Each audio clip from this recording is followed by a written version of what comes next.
Hello friends, welcome to my YouTube channel. आज की इस वीडियो में डिस्कस करेंगे कि जो एडिशनल पंजाबी के आपके रजिस्ट्रेशन चल रही थी फॉर्म्स की, तो इसके जो फॉर्म्स की लास्ट डेट थी वो एक्सटेंड होके आपकी 20 जून हो गई थी। लेकिन अब एक नई अपडेट आई है, वो ये है कि आपके जो एडिशनल पंजाबी के एग्ज़ाम हैं फॉर जुलाई सेशन, यहाँ पर आप देख भी सकते हैं, कल ही ये नोटिफिकेशन अपडेट हुआ है। Online examination for additional Punjabi special exam 10 जुलाई 2024। तो ये जो एग्ज़ाम है ये डेट्स इनके एक्सटेंड कर दी गई है।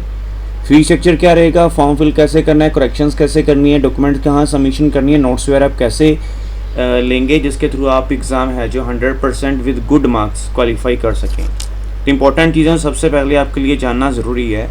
इनका जो एग्ज़ाम है 29 एंड 30 ऑफ दिस मंथ होगा। दिस मंथ मीन टू से जुलाई।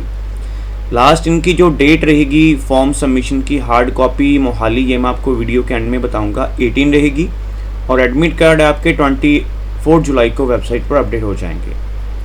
तो चलिए देखते हैं पूरा प्रोसेस। वीडियो प्रॉपरली देखिएगा, पूरा प्रोसेस आपको बताऊंगा, नोट्स वगैरह, डॉक्यूमेंट सबमिशन और कैसे आप एग्ज़ाम क्रैक कर सकते हैं वो भी सारा प्रोसेस कराऊँगा। तो वीडियो स्टार्ट करने से पहले मैं आपसे रिक्वेस्ट करना चाहता हूँ, इस वीडियोस के लिए ज़रूर हमें सब्सक्राइब करिएगा। अगर घर बैठे फॉर्म फिलिंग करवाना चाहते हैं हमारे थ्रू भी करवा सकते हैं। पूरा प्रोसेस जो भी रहेगा आपको मैं व्हाट्सअप पे बता दूंगा। व्हाट्सअप नंबर आपको वीडियो के मैं मिड में बताऊंगा। तो चलिए देखते हैं पूरा प्रोसेस। ऑफिशियल वेबसाइट है पंजाब स्कूल एजुकेशन बोर्ड की, वेबसाइट पर जाएंगे pscb.ac.in।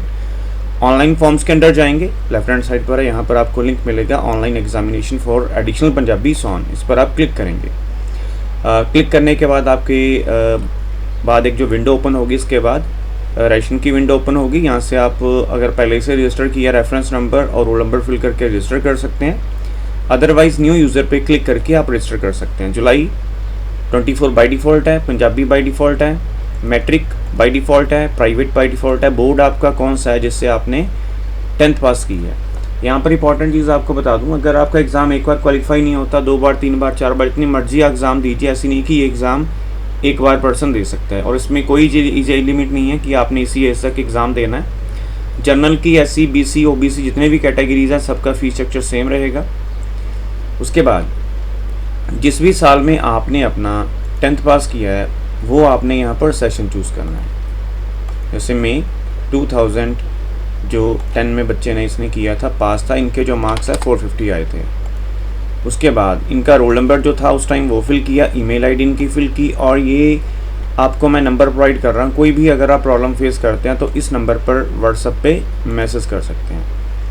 ये सारी डिटेल एक बार फिल करके थोरोली चेक कर लीजिएगा। चेक करके सब कुछ डन है, स्पेशली आपकी ईमेल आईडी और फ़ोन नंबर। अगर आपका कोई भी डॉक्यूमेंट मिसप्लेस होता है, बोर्ड वाले आपको कॉल करते हैं और वहाँ से आपका डॉक्यूमेंट जो भी है आपसे मंगवा लेते हैं। तो यहाँ से आप रजिस्टर करेंगे। रजिस्ट्रेशन करने के बाद आपको एक ID एंड पासवर्ड जनरेट होगा, जिसको हम बोलेंगे रेफरेंस नंबर, और जो आपका ये रोल नंबर है ये आपका पासवर्ड रहेगा। इसको आप सेव कर लेंगे और फिर हम लॉगिन करेंगे। लॉगिन करने के बाद क्या आपकी फर्दर डिटेल्स आएंगी वो देखते हैं। लॉगिन करने के बाद आपके सामने ये पेज अपीयर होगा।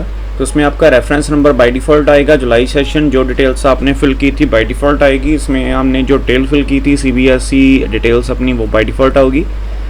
तो इसमें मैंने जो अपनी डिटेल्स है फिल करके फॉर्म को लॉक कर दिया। लाइक कैंडिडेट की फ़ोटो अपलोड की है, सिग्नेचर, बच्चे का नाम, father name, mother name, date of birth, email ID, phone number हम यहाँ पर आई थिंक मॉडिफाई नहीं कर सकते, मैं इसको एडिट कर लूँगा बाद में। यहाँ से चलिए एडिट करके इसको मैं चेंज कर लेता हूँ। तो इसको हमें फिर से एक बार लॉगिन करना पड़ेगा।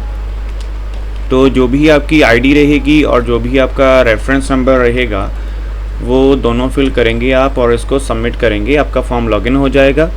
और एडिट करते हैं, हम इसको एडिट करते हैं और हमारा यहाँ पर फ़ोन नंबर हम चेंज कर लेते हैं। लेकिन एक चीज़ याद रखिए कि अगर आपने कोई भी मॉडिफिकेशन करनी है, फॉर्म लॉक से पहले करनी है, करके अपडेट कर दीजिए। तो यहाँ पर नंबर देखिए मेरा अपडेट हो चुका है। आपका जेंडर आएगा, एरिया आएगा, रिलीजन आएगा, कैटेगरी आएगी। कैटेगरी का कोई इशू नहीं है, आपके फॉर्म पे कैटेगरी नहीं आएगी, प्लस कैटेगरी में कोई भी आपको रिलैक्सेशन नहीं मिलेगी। जैसे मैं ये फॉर्म किसी कैंडिडेट का अप्लाई कर रहा हूँ, वो चंडीगढ़ से है, तो मैंने उसके अकॉर्डिंग उनकी डिटेल फिल की है, उनका 10th का DMC अपलोड की है और एक ID प्रूफ जो है अब अपलोड किया। ID प्रूफ में आपका आधार कार्ड चलेगा, voter card, PAN card, driving licence, ये कोई भी डॉक्यूमेंट अपलोड कर सकते हैं जिसका साइज़ 1 MB या उससे बिलो होना चाहिए। Punjabi A and B by default आएगा। उसके सब कुछ करने के बाद एक बार फॉर्म को ध्यान से चेक कर लीजिए। सबसे इंपॉर्टेंट, अगर आपकी फॉर्म में कोई भी मिस्टेक हो जाती है, फॉर्म लॉक कर देते हैं, तो उसके लिए आपको मोहाली विजिट करना पड़ता है फॉर करेक्शन। अगर सब कुछ डन है, थॉरोली चेक करके, प्रॉपरली चेक करके, सर्टिफिकेट के साथ डिटेल मैच करके आप इसको फाइनल सबमिशन कर दीजिए। अगर आप चाहते हैं कोई भी एडिटिंग करनी, तो नीचे जो एडिट लिंक है उसको एडिट कर सकते हैं। फिलहाल सब कुछ डन है, मैं इसको फाइनल सबमिट कर देता हूँ। पॉपअप आएगा जिसमें आपको पूछेगा कि अगर आपने इसको फाइनल सबमिट कर दिया देन इन फ्यूचर आप कोई भी इसमें मॉडिफिकेशन नहीं कर सकते। ठीक है, कोई बात नहीं, हमने सब कुछ चेक कर लिया, ओके। फिर आपका फीस का लिंक अपडेट हो जाएगा, प्रोसीड टू पे ऑनलाइन। तो इनकी जो फीस है बहुत ज़्यादा इन्होंने कर दी है, 4200। तो ध्यान से सुनिएगा, इंपॉर्टेंट चीज़ है जो हम अभी आपको बताने लगा हूँ। जो इनका फॉर्म 20 जुलाई तक था, 20 जुलाई से पहले इनका फॉर्म था, जून से सॉरी, उनकी जो फीस थी आपकी 1350 थी। उसके बाद इन्होंने डेट एक्सटेंड कर दी। एक्सटेंड करने के बाद इनकी जो फीस थी 1000 रुपीज़ बढ़ गई। 1350 थी, 1000 डाल के 2350 होगी। अब इन्होंने फिर से इसको आगे एक्सटेंड कर दिया, तो फीस इनकी देख लीजिए, सीधा ही इन्होंने लगा लीजिए, चलिए आपको छोटा सा कैलकुलेशन करके ही बता देते हैं। 4200 माइनस 2350, तो सीधा ही 1850 रुपये इन्होंने एक्सटेंड कर दिया। मुझे नहीं पता ये बोर्ड कैसे काम करता है, लेकिन इतनी लेट फीस नहीं होती। कम से कम 1000 तो ठीक था, इन्होंने रखा, एक और 1000 जोड़ देते तो मेरे ख्याल से आपकी जो फीस होनी थी इतनी ज़्यादा नहीं होती। तो इन्होंने फ़ीस स्ट्रक्चर बहुत ज़्यादा रखा है। इसके बाद जो आपका एग्ज़ाम होगा अक्टूबर में, उसका भी फ़ीस स्ट्रक्चर बहुत ज़्यादा रहेगा। अगर आपको लगता है कि आप एग्ज़ाम क्वालिफाई कर सकते हैं तभी फिल करिएगा, अदरवाइज़ पैसे वेस्ट मत करिएगा। फ़ीस नॉन रिफंडेबल होती है, चाहे एग्ज़ाम आप पास करें, एग्ज़ाम दें या ना दें। और दूसरी चीज़, इनका जो नेक्स्ट एग्ज़ाम निकलेगा अक्टूबर में, उसकी फ़ीस भी सेम रहेगी। जुलाई की फ़ीस कम रहती है, मार्च की फ़ीस कम रहती है, और ये जो जुलाई का पहला फॉर्म गया था उसकी फ़ीस भी कम थी। इसमें आपका सर्टिफिकेट भी होता है, लेकिन सर्टिफिकेट की फ़ीस आपकी 200 होती है, इसमें इंक्लूड एग्जामिनेशन फ़ी भी उसमें इंक्लूड होती है। लेकिन इनका फ़ीस स्ट्रक्चर बहुत ही ज़्यादा रखा है इन्होंने, तो मेरे अकॉर्डिंग नहीं पता मुझे कैसे करते हैं काम। पिछली बार इनकी जो फ़ीस थी वो थी 3100, लेकिन इस बार तो इन्होंने सीधा ही आप लगा लीजिए कितने पैसे, 1100 तो इंक्रीज़ कर ही दिया। इसके रिगार्डिंग ज़रूर अपना कमेंट दीजिएगा कमेंट सेक्शन में, आपको क्या लगता है। बाकी फ़ीस पे करना चाहते हैं, चेकबॉक्स पे क्लिक करिए, प्रोसीड टू पे ऑनलाइन करिए, ओके करिए, ओके कर दीजिए। एक और इम्पॉर्टेंट चीज़, अगर आप फ़ीस पे करते हैं, एक बार फ़ीस आपकी पे करने के बाद अपडेट नहीं होती तो कम से कम 48 to 72 आवर्स का वेट करिए। फिर भी अपडेट नहीं होती, हमें कॉल करिए, हम आपको अपडेट होने का प्रोसेस बता देंगे और आपको ऐसे कॉन्टैक्ट नंबर्स बताएंगे जिनके थ्रू आप अपनी फ़ीस अपडेट करवा सकते हैं। अदरवाइज़ हमारे थ्रू भी अपडेट करवा सकते हैं, लेकिन दोबारा फ़ीस पे मत करिएगा। अगर दोबारा फ़ीस पे कर दी तो समझ लीजिए वो आपने फ़ीस दान ही कर दी, बिकॉज इनकी फ़ीस नॉट रिफंडेबल होती है। लास्ट टाइम मेरी एक कैंडिडेट से बात की थी मैंने, उन्होंने जो फ़ीस थी अपनी 3 टाइम्स पे कर दी थी। वो विज़िट भी किया था उन्होंने मोहाली, लेकिन मोहाली वालों ने कहा था कि हम इसको देख लेंगे, अगर तो रिफ़ंड प्रोसेस हुआ ठीक है, नहीं तो हम उसको रिफ़ंड नहीं कर सकते। तो उस कैंडिडेट की फ़ीस रिफ़ंड नहीं हुई थी। उसकी जो फ़ीस थी उसने आई थिंक 18,000 समथिंग पे किया था। तो एक तो चलिए फ़ीस उनकी 4100 थी, वो तो चलिए ठीक है, उन्होंने देनी थी, वो तो ठीक है, लेकिन जो नेक्स्ट उन्होंने फ़ीस पे की उनकी आज तक रिफ़ंड नहीं हुई। तो आप भी ऐसी गलती मत करिएगा। अगर फ़ीस पे अपडेट कर दी आपने तो उसका कम से कम 72 आवर्स में 3 दिन वेट करिएगा। तो बाकी मैंने आपको सारा प्रोसेस बता ही दिया। इसके रिगार्डिंग और कोई भी क्यूरी क्वेश्चन आपके माइंड में रहता पूछ सकते हैं। बाकी डॉक्यूमेंट जो है आपके, जो आपने सबमिट करने हैं, स्पीड पोस्ट करने हैं, उसमें आपका ये एप्लीकेशन फॉर्म रहेगा, फ़ीस के बाद जनरेट होगा।